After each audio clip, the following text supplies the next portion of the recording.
The E30 trunk is the next on the chopping block.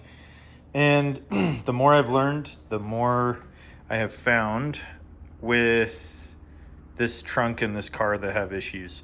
So over the past like 6 to 8 months, I've been doing more and more body work on multiple cars, and I'm learning. And every time I learn a new technique to find more problems and different things. And there's this dent, which I was gonna fix kind of regardless, but in this area, there's multiple low spots where when I blocked it out, there's just different dings and dents. And then there's one over here that needs it. This one up on top was actually a dent out where something was in the trunk and they shut the trunk and it pushed up on it here. I actually went ahead and took a light hammer and I hammered that back down. So now this is just a slight low spot. It's not like smashed down, just took the hammer just to make it a dent instead of like a concave instead of convex. It's way easier to fill a dent than it is to fix one that's sticking up. So we're gonna need to just probably knock this thing all the way down with 80 grit, because there's also some like solvent pop right here in the old paint. I don't even know if you can see it. You can see those little bumps right here. And I can't really tell if they're coming up all the way through from the primer. So I just want to knock her down all the way. So I'm just going to take some 80 grit, buzz over this, maybe take it all the way to bare metal, use epoxy primer on the bare metal, and then we're going to sand and fill that. The other issue is the seam sealer is popped and there's like rust under it. So I went to the paint supply, got some new seam sealer. I have some phosphoric acid, so we're gonna chip all this off, grind it out, and get some phosphoric acid on there to convert the rust. And yeah, so yeah, the more you know, the more work you gotta do. So there we go. We're just gonna throw this up on a time lapse and I'll show you what we got going for you today. So I'm just gonna start with buzzing it down.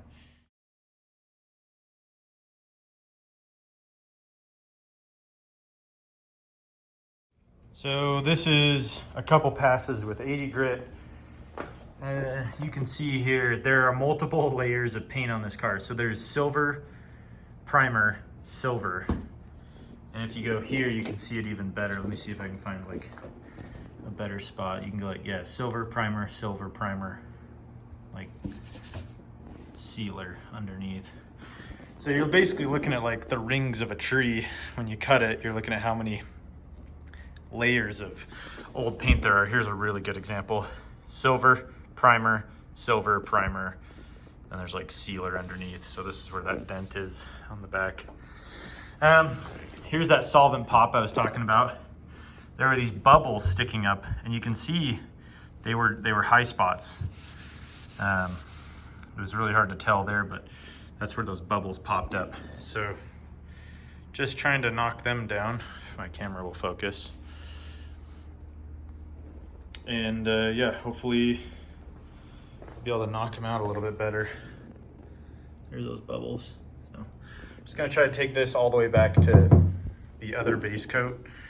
There's a ton of paint on here and I'm using 80 grit. I probably need like 40 grit or 60 to really bite in and knock this down. I don't think I'm gonna take it all the way to bare metal just because of how much it would take to really take this down to bare metal in a lot of the places. I think it's actually pretty good. There's not a lot of dents other than just a couple spots I want to treat, and it's okay to leave that other clear coat underneath. So we'll go from there.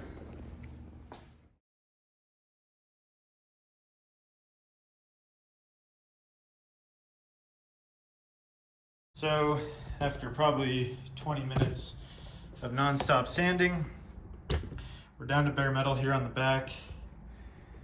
There's that big dent right here. A couple other small ones. We're just gonna put filler over this entire area and then block it. So we'll just use the long block, smack it on this area right here, and that'll be good. This area is kind of funky. I got rid of the solvent pop area. There's still like a few little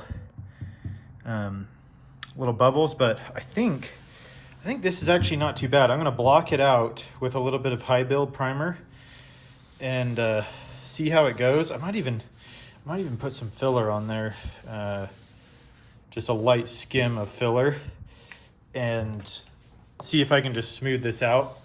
It's not as bad as I thought. I think feathering this out with a little bit of filler, it won't be that big of a deal. We'll probably be fine. But the rest of the trunk looks decent. It's not perfect, but I want it to be at least dentless, you know, like there could be maybe some waves and stuff in it that are just minor, but these big ones are unacceptable. When you paint it, you will see them 100%.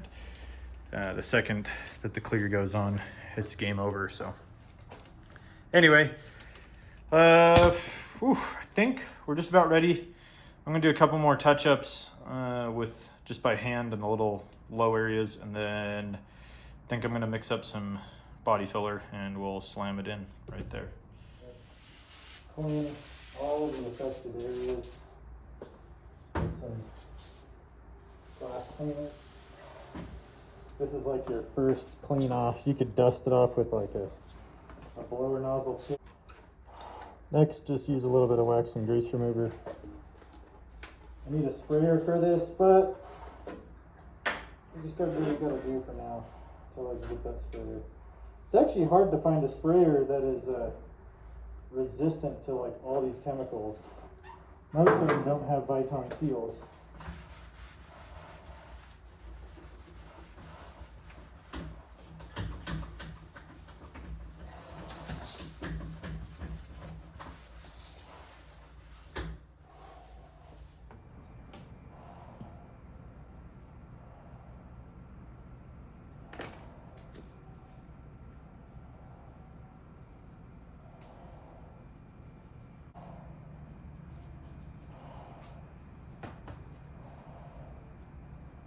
So the kind of rule of thumb I found with a few different types of these fillers is that like the diameter of the circle, 1/2 inch thick, is like about how much hardener you want to put on. So like just go across it like that, and it's probably fine. I should probably do it with a scale to be perfectly accurate, but nobody's got time for that, right? You got time to mess around with your car endlessly, but you don't have time to do this correctly. I don't know. So that's the big culprit right there, but we're just gonna skim the whole thing. See that catch? So you know it's a pro doing this. Just kidding. I have no idea what I'm doing most of the time.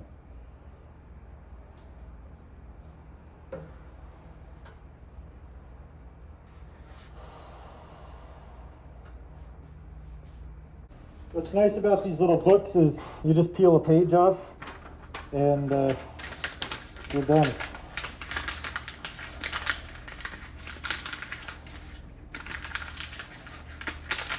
So just throw that in the garbage and you're good to go. So. Okay, try that.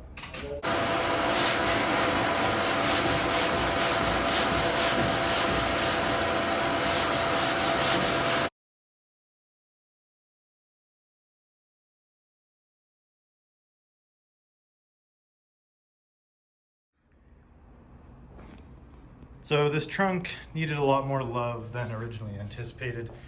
I have blocked the entire trunk out this direction and this direction, and it is a lot smoother than it was.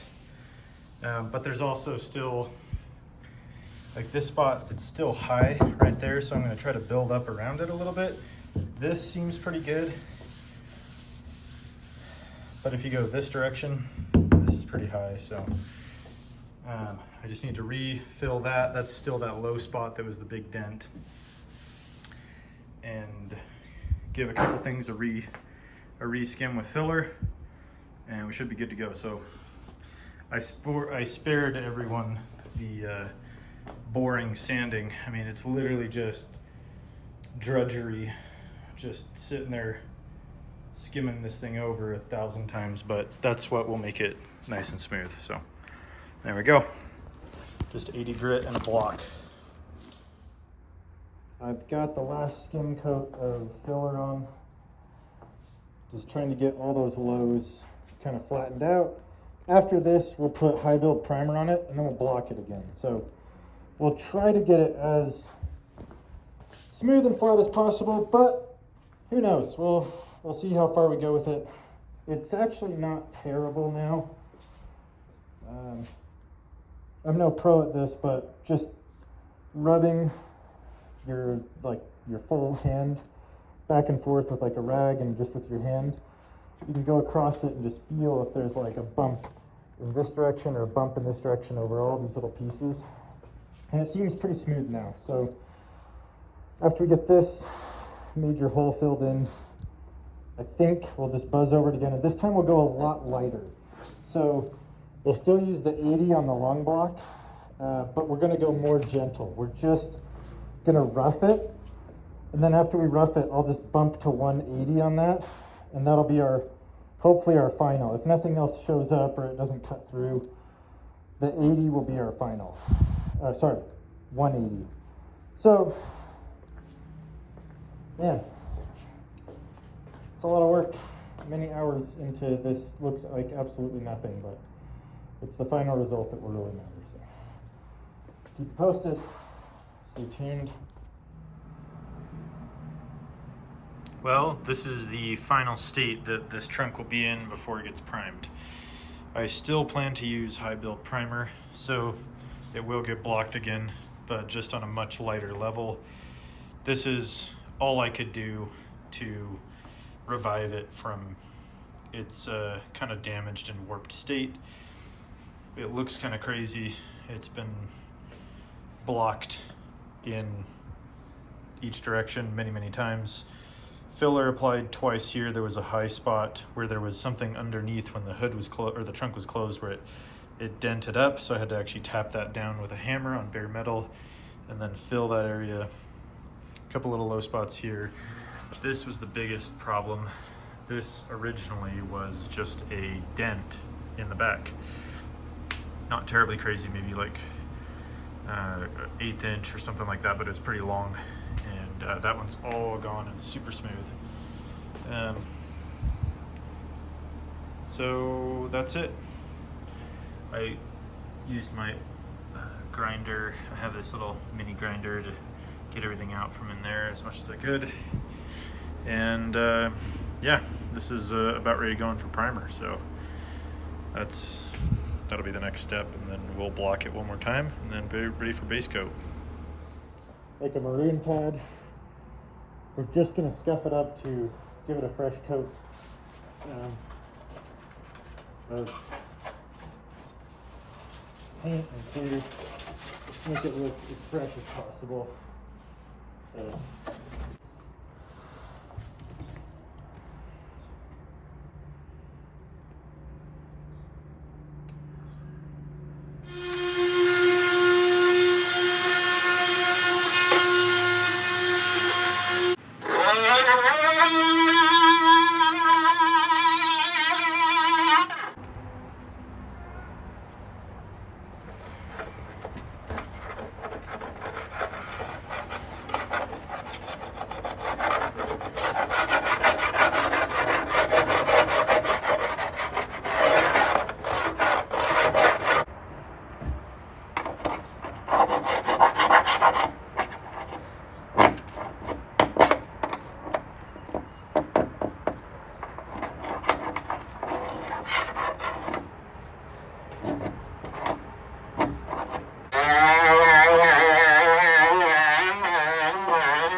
now going to apply Zero Rust. I'm just going to mix up a couple ounces of it and thin it with acetone. It suggests using acetone on the instructions on the data sheet, so we'll thin it 20% just to make it nice and liquid. We're going to take some brushes and a foam brush and just dab it down in this seam. So we're just going to fill the seam up nice and thick as much as we can all the way down, and then I think it needs 24 hours before it can be top coated. So when I come back, we'll tape up the garage and probably epoxy prime the top of this, so we won't get anything down here. Just mask it real quick and get this in primer. I don't want this to rust. I already buzzed over it one last time with 220 just to like take any of the oxidation. I'm not in a very humid climate, but I just do not want this thing to rust. So we're gonna try to get it coated as soon as possible, at least with primer. So that's the plan.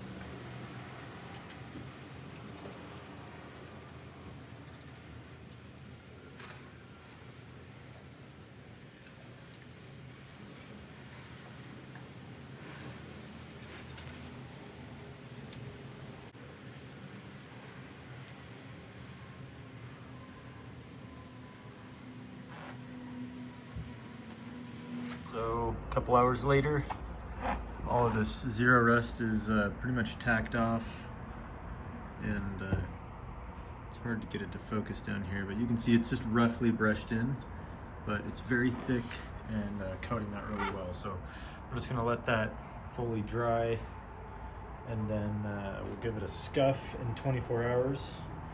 And once it's scuffed and kind of flattened down, we'll seam seal it and then throw some top coat on this thing. Just get it back to silver, looking nice. So next up is applying seam sealer. You need to go along that seam and get it in there, but one of the best ways I found online is to basically tape where you want the seam sealer to be on both sides, caulk it in, and then smush it with like a glove, and then peel it, and it will leave a straight, nice line. So we're gonna try that. The process is just taking some Scotch-Brite pad and re-scuffing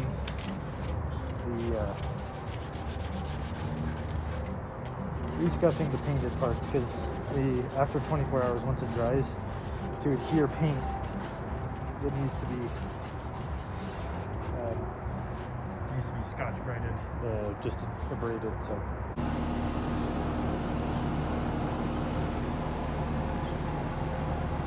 Got it all taped up, ready to caulk the seam sealer in.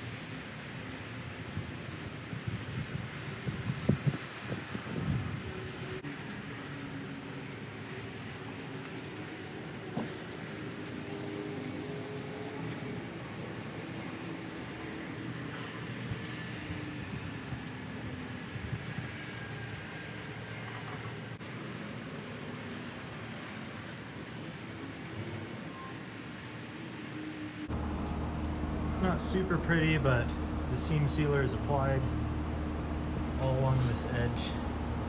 That's where I taped it. It's definitely in there. There's zero rust on there, and I don't think it's gonna have any problems once I epoxy prime the entire thing, so should be good to go. Got the seam sealer on, the rust preventative paint, masking up. Lots of time into this, and it's almost ready to prime. We've got the trunk here hung vertically. It's all masked off. I'm trying to keep this original foam that is here for the toolbox, so I just taped around it. It's not super crucial.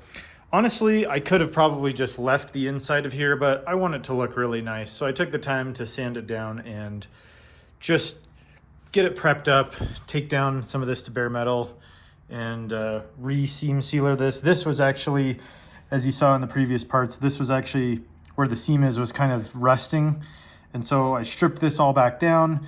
And then this is the zero rust inhibitor coating. So I put that on and stripped all that back, redid the seam sealer as best as I could. This is my first attempt at doing seam sealer, so it's not super pretty, but you know what, it'll work. And so, yeah, we've got it just hung here like a piece of meat or something, but it's ready to prime. So we're gonna go ahead and throw some of this Limco primer on it. Let me take you there. So it's the LP800K primer surfacer. It's run 8:1:1. They have a hardener, a reducer, and 5 minutes between coats, 2 to 3 coats with a 1.5. So I got my 1.5 Finex that Bryce lent me, and we're gonna give it a shot.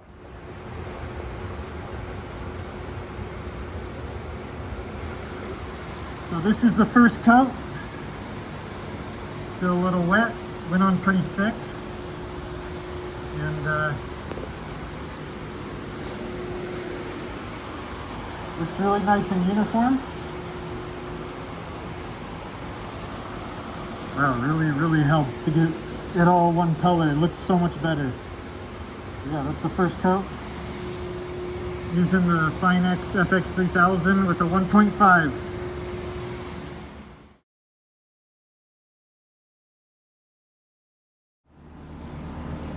Got this new 3M block. Fits your palm pretty nicely. That's the part number. Gonna block this out with 320 now that we've primed it.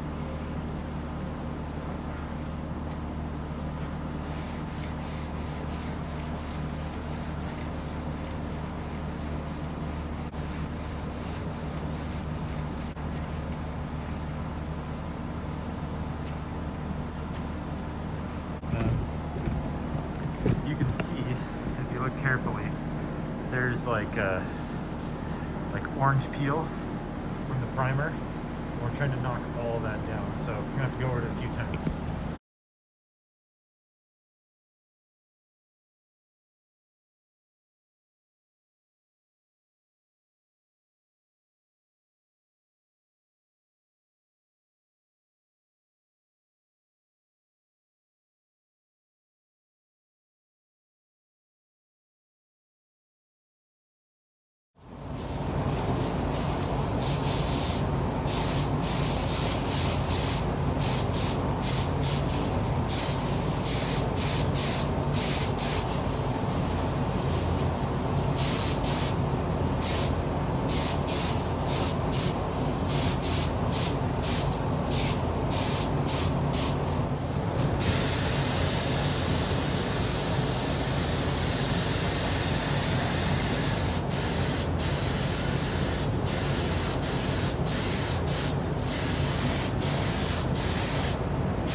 Step aside.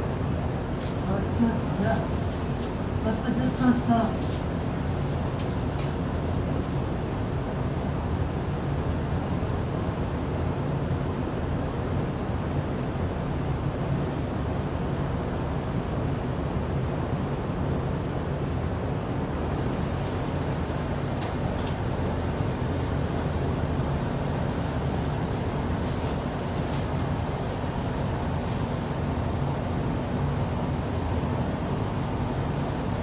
Looking good.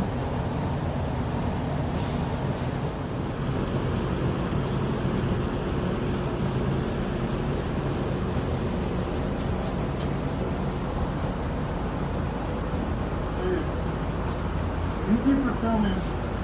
It's way better than the GoPro.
This is the ANI F160.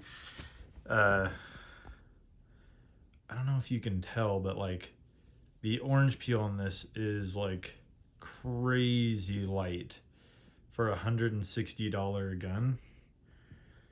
Like it wasn't even that. It was like 120. Yeah, the spray gun was like 125. This is, I mean, I'm not faulting that at all. So Limco 4100 clear coat, and Limco 4100 clear coat, and the ANI F160. Really nice, like kind of like a factory peel, maybe even lighter than some factory peels. So very, very pleased. The underside turned out just as nice. Super, super nice. So yeah, awesome. Love it. Thanks, Spray Guns Direct. You guys rock.